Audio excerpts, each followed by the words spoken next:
Pemirsa, pemberlakuan ganjil genap di Jakarta membuat masyarakat mulai beralih menggunakan kendaraan dari mobil pribadi ke angkutan umum. Akibatnya jumlah penumpang KRL pun melonjak. Untuk mengetahui kondisi terkini di salah satu stasiun di Jakarta, yakni Stasiun Manggarai Jakarta Selatan, kita telah terhubung dengan reporter Amelinda Zaneta dan juru kamera Naldi Caniago. Selamat sore, Amel. Ya, sore Tasya di studio. Ya, bagaimana dengan volume jumlah penumpang di Stasiun Manggarai sore ini? Oke, baik Tasya, volume jumlah penumpang seperti yang terlihat di belakang saya memang pada saat ini seperti yang terlihat kereta berhenti dan juga disesaki oleh para calon penumpang kereta api. Memang kami melihat sejak pukul 4:30 tadi sore mulai banyak kedatangan para calon penumpang kereta api ini ke tujuan masing-masing.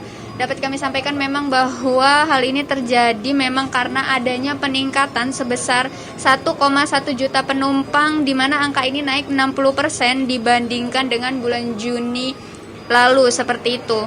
Sebelumnya dapat kami sampaikan kembali bahwa memang pada kuartal kedua transportasi angkutan rel memang terkontraksi ataupun minus hingga 63,75%.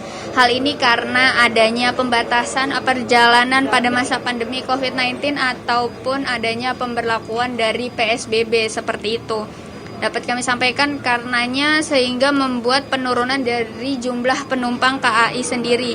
Adapun hingga 2 Agustus 2020 ini memang terdapat kenaikan 14% rata-rata jumlah perharinya para pengguna kereta api ini. Kembali ke studio, Tasya. Iya, ini Anda sempat menanyakan kepada para calon penumpang ini tidak mengapa mereka ingin menggunakan KRL atau angkutan umum kembali.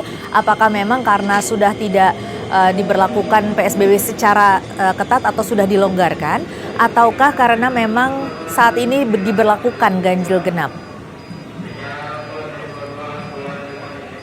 Oke, baik Tasya, memang jawaban keduanya memang sama benar. Kami sempat mewawancarai memang terdapat beberapa para penumpang memang kesehariannya mereka menggunakan transportasi kereta api ini, dan juga ada beberapa memang yang mengaku lantaran karena adanya kebijakan kembali yaitu dengan pembatasan kendaraan dengan plat nomor ganjil dan genap, sehingga mereka mencari alternatif lain dan memutuskan untuk menggunakan kereta api ini. Begitu, Tasya. Ini Anda mengatakan bahwa terjadi peningkatan 60% sejak dilonggarkannya PSBB begitu ya, atau kita sudah memasuki PSBB transisi. Ini bagaimana dengan protokol kesehatannya? Apakah masih diterapkan protokol kesehatan, Amel?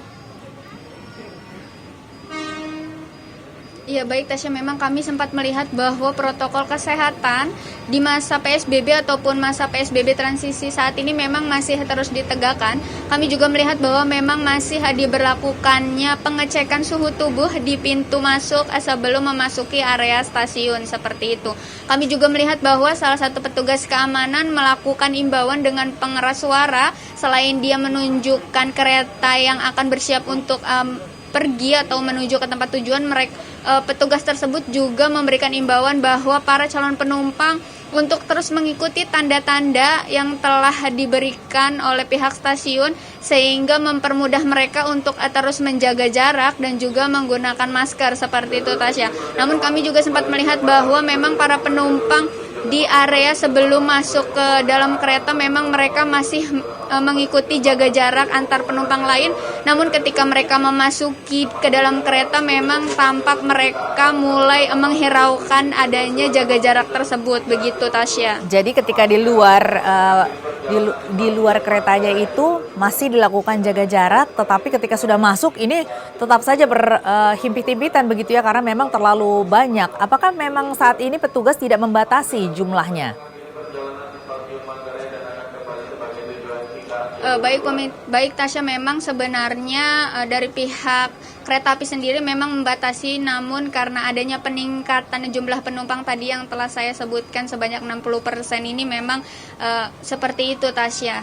Oke, baik, kalau Anda melihat dari sekitar situ, apakah sudah ada masih ada sarana dan prasarana seperti untuk tempat cuci tangan dan sebagainya, masih ada, Mel? Ya, kami melihat memang tanda-tanda yang telah ada sejak masa PSBB ataupun PSBB sebelum transisi memang masih ada, cuman sedikit agak memudar, dan juga terkait dengan adanya tempat cuci tangan dan juga penyediaan hand sanitizer di dinding-dinding arel ataupun di dekat-dekat tempat tunggu duduk menunggu kereta memang masih terlihat ada, dan juga masih ada hand sanitizer-nya seperti itu, sehingga para calon penumpang bisa menikmati fasilitas terkait dengan pengetatan protokol kesehatan yang disediakan oleh pihak stasiun. Begitu, Tasya. Baik, Amel, terima kasih atas informasinya. Selamat bertugas kembali.